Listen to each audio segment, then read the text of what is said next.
مردانہ کمزوری کے لیے کسی حکیم کے پاس جاؤ.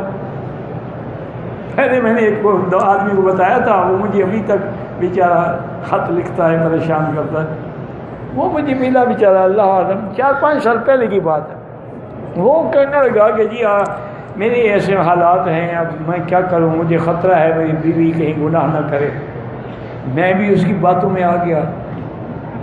تو میں نے اس کو ایک نسخہ بتا دیا. 2 مہینے کے بعد اس نے خط لکھا، اس نے کہا حضرت مجھے تو اتنا فائدہ ہوا ہے، میری بیوی اب تنگ آ گئی، اب دوسری شادی کروں.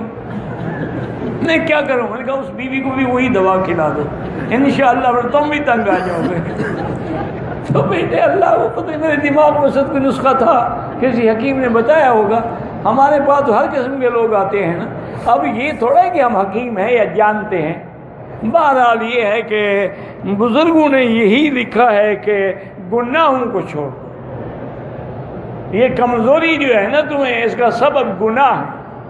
جس نے جوانی میں گناہ کیے ہیں، اغلام کیا ہے، غلط عورتوں سے تعلق رکھا ہے، ہاتھوں کو استعمال کیا ہے، کمزور تو ہونا ہے اور کیا ہونا ہے. یہ ہماری گناہ ہوں گے. سب سے پہلے گناہ چھوڑ دو. اس کے بعد اگر خالص بلسان کا روغن مل جائے، وہ مدینے پاک میں سنا ہے کہ ملتا ہے، مجھے پتہ نہیں، بدر میں بھی کہتے ہیں ملتا ہے. اس کا ایک قطرہ جو ہے وہ کسی دودھ میں یا کسی چیز میں ڈال کے پی لیا کریں تو انشاءاللہ بہت بڑی عظیم چیز ہے. لیکن شرط ہے کہ خالص ہو. خالص نہ ہوا تو انشاءاللہ گردے جلدی فیل ہو جائیں گے.